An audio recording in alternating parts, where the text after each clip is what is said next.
imam tahun 1992 dan keinginan untuk jadi imam itu tidak muncul tiba-tiba, tapi melalui satu proses. Nah, waktu tahun 1982 saya masuk STTK di Abipura. Waktu saya masuk STTK itu saya tidak punya niat sama sekali untuk menjadi imam, tapi untuk mendapatkan pendidikan dan pembinaan yang baik. 1986 saya top di melakukan menjalani tahun orientasi pastoral atau top di paroki Bintang Laut Kokonau. Sementara saya yang sedang top di Kokonau disuruh menunggu Pater Alphonse Vanunen dari STFT.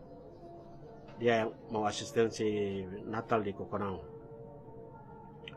Rencananya dia datang tanggal 21, tapi tanggal 21 itu dia tidak bisa datang karena dengan pesawat Cessna karena cuaca tidak baik. Lalu mereka bilang nanti kita akan coba lagi besok pagi, 24 pagi. Nah, lalu saya mulai pikir ini kalau besok pagi lagi cuaca tidak baik ini malam bagaimana ini pada malam Natal ini. Dan sekitar 60-an umat juga tuh mendengar di halaman pastoran. Lalu mereka bilang begini, Paneles, besok pagi kalau juga Pastor Vanunen tidak berhasil datang di Kokonau, berarti nanti kami akan dayung perahu pergi ikut Natal di tempat di mana ada pastor pimpin Natal. Nah, saya bilang oke. Memang tanggal 24 cuaca bagus, jadi Pastor Vanunen bisa diantar sampai di Kokonau dan Cessna. Tetapi pernyataan masyarakat Kamoro bahwa kalau pastor tidak jadi datang, maka mereka mau dayung perahu pergi cari pastor dan mau rayakan Natal di tempat di mana ada pastor, itu terus menggema dalam saya punya hati. Dan di situ mengantarkan satu kesadaran bahwa pada saya bahwa ternyata orang-orang ini membutuhkan pastor. Lalu saya ke kampung. Saya sudah menjalani top 87 bulan Juni saya ke kampung di Monemani.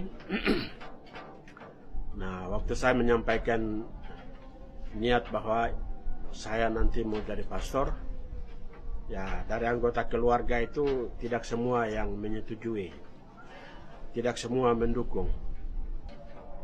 Tetapi mama saya yang mengatakan bahwa biar dia sendiri yang menentukan apa yang dia mau, karena ini menyangkut kehidupan dia, bukan kehidupan kita.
Sampai saya ditabiskan jadi imam.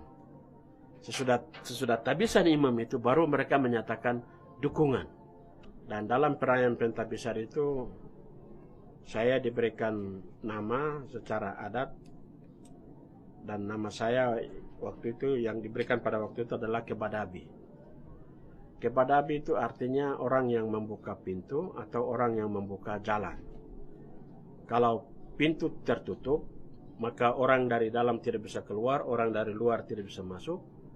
Dan sesuai dengan nama itu adalah tugas saya untuk membukakan pintu sehingga orang boleh masuk keluar dengan bebas.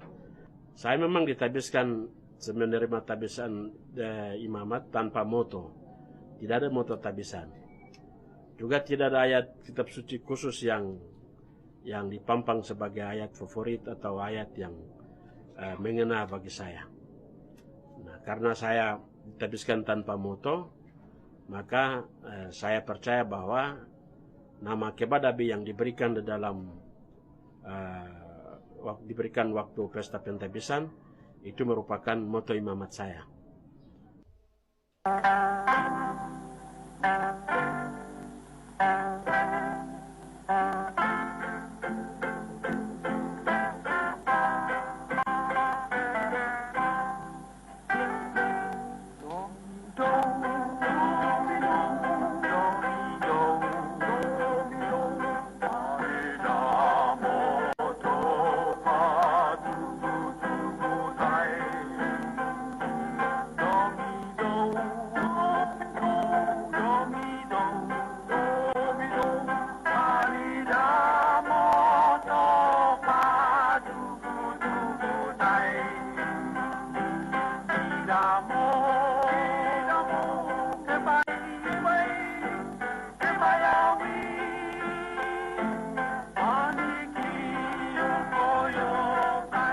Dalam sejumlah hal, nama ini sungguh nampak dalam kehidupan saya, di mana saya menjadi orang yang pertama. Misalnya, saya menjadi Imam Projo dari Keuskupan Jayapura yang pertama yang belajar program S2 di Manila. Saya anggap itu adalah saya membuka pintu, saya membuka jalan. Sehingga setelah saya itu bisa imam-imam lain dari Papua yang bisa datang ambil S2 di Filipina, entah di bidang pastoral atau di bidang lain. Juga saya menjadi Imam Projo pertama dari Papua atau dari Keuskupan Jayapura yang suruh kuliah di Roma. Saya juga membuka jalan bagi Imam Projo dari Keuskupan Jayapura minimal untuk bisa kuliah di Roma. Sehingga saya membuka jalan menuju Roma. Memang sesudah saya kuliah di Roma, ikutlah beberapa Imam Projo dari Jayapura. Pastor Domin Hodo datang, sesudah itu Pastor Yul Bidaumote datang. Dan saya percaya bahwa karena sudah jalan terbuka, maka ada Imam Projo dari Papua, entah dari Keuskupan Jayapura atau Merauke atau Timika atau Agats atau Manokwari, seorang akan pergi kuliah di Roma.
Pertama tentang Missio Dei, menjelaskan secara singkat tentang Missio Dei.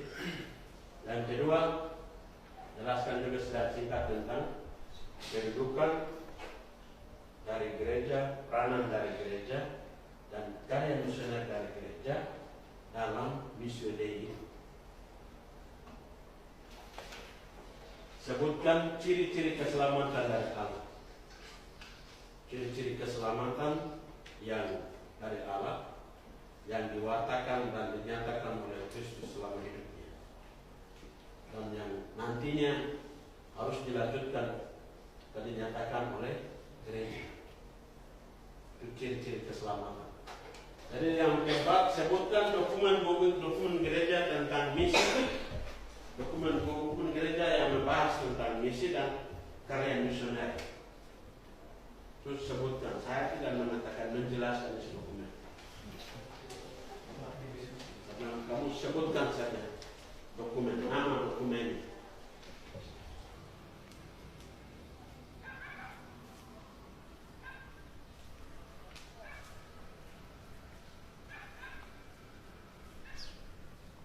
Dalam kehidupan bermasyarakat, nah ketika antara pemerintah pusat dengan orang Papua itu terjadi deadlock, tidak ada komunikasi, tidak ada pertemuan, tidak mau bertemu, tidak mau berbicara satu sama lain. Nah, sesuai dengan nama saya, Kebadabi itu saya terdorong untuk terlibat dalam mendorong dialog yang memungkinkan pihak Indonesia dan pihak orang Papua bisa bertemu dan bisa berdiskusi. Nah, jadi keterlibatan saya dalam mendorong dialog antara Jakarta dan Papua, dialog antara pemerintah pusat dan orang Papua, termasuk dengan orang Papua pro Papua Merdeka yang sekarang bernaung di bawah United Liberation Movement for West Papua atau ULMWP. Nah, itu sesuai dengan nama. Jadi sesuai dengan moto imamat saya, yaitu Kebadabi. Jadi memang saya punya tugas untuk membuka jalan, membuka pintu supaya dialog itu bisa terlaksana. Memang dengan demikian akhirnya itu menyita waktu, perhatian, tenaga, karena kita harus pergi berusaha mendekati pihak Indonesia, pihak pemerintah, bertemu dengan mereka, berbicara dengan mereka, dan itu banyak kali. Tapi juga kita bertemu dengan pihak orang Papua, banyak orang Papua yang harus didekati, dikunjungi, terus ditemui, lalu dengan mereka kita diskusi, dan itu waktunya lama. Nah, tetapi ya itulah tugas sebagai seorang imam dengan nama Kebadabi. Kalau kita mau membuka pintu supaya ada dialog, ya kita ke orang Papua untuk mengetuk pintu hati mereka. Tapi juga saya ke pemerintah Indonesia bertemu dengan pejabat-pejabat dan mengetuk pintu hati mereka.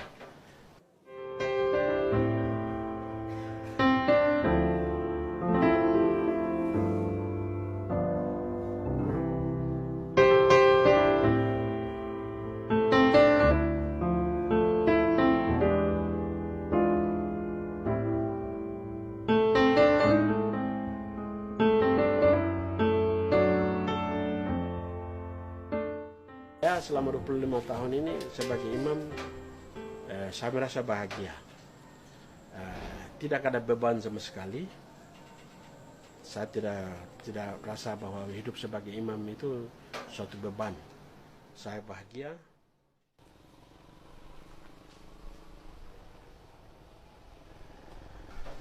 ...25 tahun itu saya abdikan untuk STFT Fajar Timur.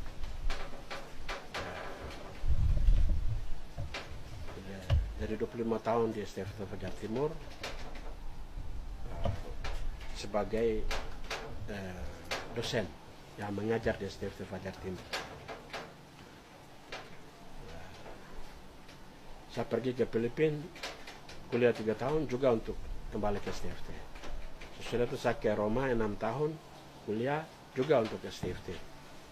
Jadi seluruhnya itu 23 tahun ya saya memang abdikan hidup saya untuk STFT. Dan bertugas sebagai dosen di STFT itu saya menikmati kebahagiaan. Ya. Saya menikmati kebahagiaan. Saya bisa baca buku, saya bisa refleksi, saya bisa menulis. Nah, itu bisa saya buat karena saya berkarya di STFT. Jadi ketika saya bertemu dengan mantan-mantan mahasiswa saya yang sekarang sudah jadi imam, itu ya sebagai seorang guru itu memang ada rasa kebahagiaan yang tak terlukiskan di dalam hati saya. Ya.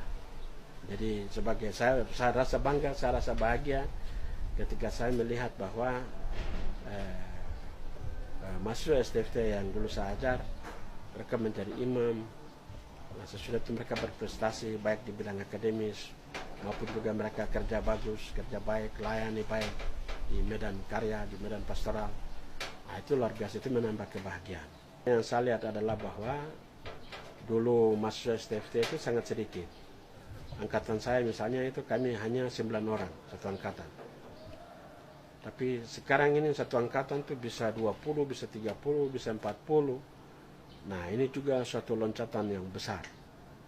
Dan itu berarti semakin banyak munculnya panggilan imamat di tanah Papua ini.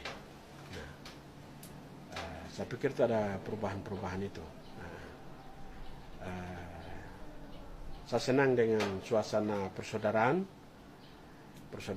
antara para dosen di STFT, antara dosen dengan karyawan di STFT.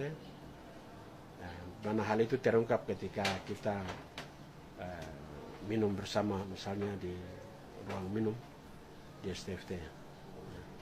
Juga senang dengan persaudaraan antara para dosen dengan mahasiswa.